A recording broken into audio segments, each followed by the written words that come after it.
दो सर्वांग त्रिभुज में डिवाइड करता है। कल तमाम इस पर चर्चा हुआ। तो हम सर्वांग त्रिभुज एक दूसरे को क्या करते हैं, ओवरलैप करते हैं। लेकिन देखिए इसको हम कर रहे हैं तो ये ओवरलैप क्यों नहीं हो रहा,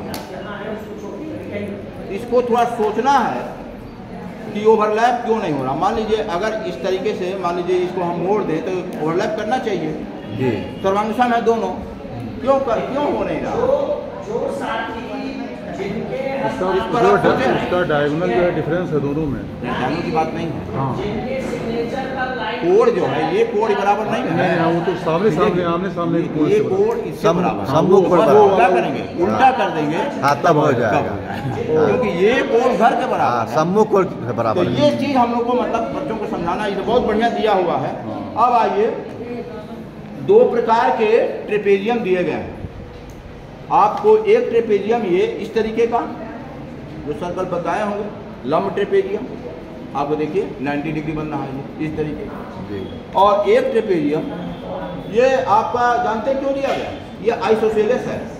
आप नापेंगे आइसोसेलेस ट्रेपेजियम तो दोनों असमांतर भुजाएं इसमें बराबर हैं, ये बराबर है, इसलिए आइसोसेलेस ट्रेपेजियम ये दिया गया। आइसोसेलेस का समद्विबाहु,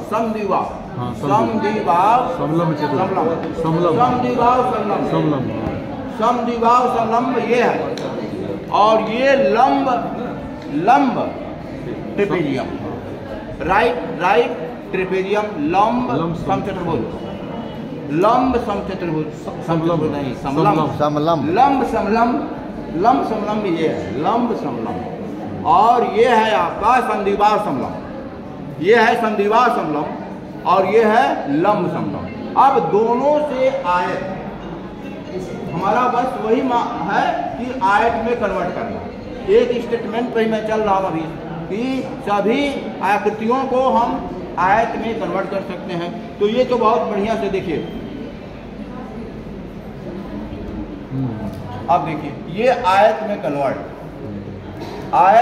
कन्वर्ट कर देंगे तो ये हो जाएगा। सर ये कोई टॉपिक वहाँ तो नहीं है ये सब बताना जैसे? अरे है सर, आप किताब देखिए, बताएंगे तब बताया जाए। एक्सरसाइज में तो इसका प्रॉब्लम है ना, बहुत हम लोग की आप किताब में देखिए बताया गया कैसे समलंब को आखिर समलंब है, इसीलिए ट्रेनिंग क्या सकता है। आप इसको बताइए खूब बढ़िया से, जितने मथे रहेंगे देखिए जितने मथे रहेंगे उतने ही बढ़िया। अच्छा आपको अच्छा ये नहीं लग रहा, देखिए हम कैसे ट्रेपेजियम को कैसे करेंगे। हाँ अब आइए, तो एक ट्रेपेजियम का एरिया निकालना है। अब देखिए दो ट्रेपेजियम को मिलाकर आयत बन रहा है कि नहीं बन रहा। तो मान लीजिए एक ट्रेपेजियम, इसको हम मान ले रहे हैं, इस समांतर भुजा को ए मान ले रहे हैं, इस समांतर भुजा को ए, और इस समांतर भुजा को बी मान ले रहे हैं, और इसके बीच की दूरी को हाइट h मान ले, दोनों समांतर भुजाओं के बीच की दूरी को h मान ले रहे हैं। ठीक, तो अगर हम इसमें करेंगे, इस तरीके से करेंगे तो ये हो गया आयत। अब देखिए, अब यह a है तो इसके बीच वाला b को जोड़ेंगे, याद रखिए। देखिए हम उल्टा करके जोड़ रहे हैं, देखिए ऐसे नहीं जोड़ रहे हैं, ऐसे जोड़ रहे हैं।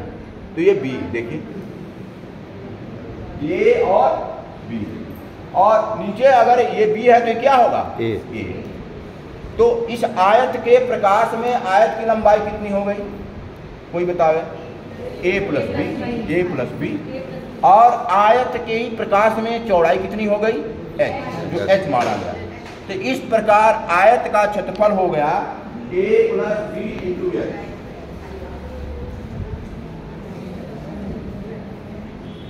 आयत का क्षेत्रफल, जो आयत बनाया गया उसका क्षेत्रफल हो गया a प्लस बी लंबाई, a प्लस बी लंबाई और चौड़ाई h।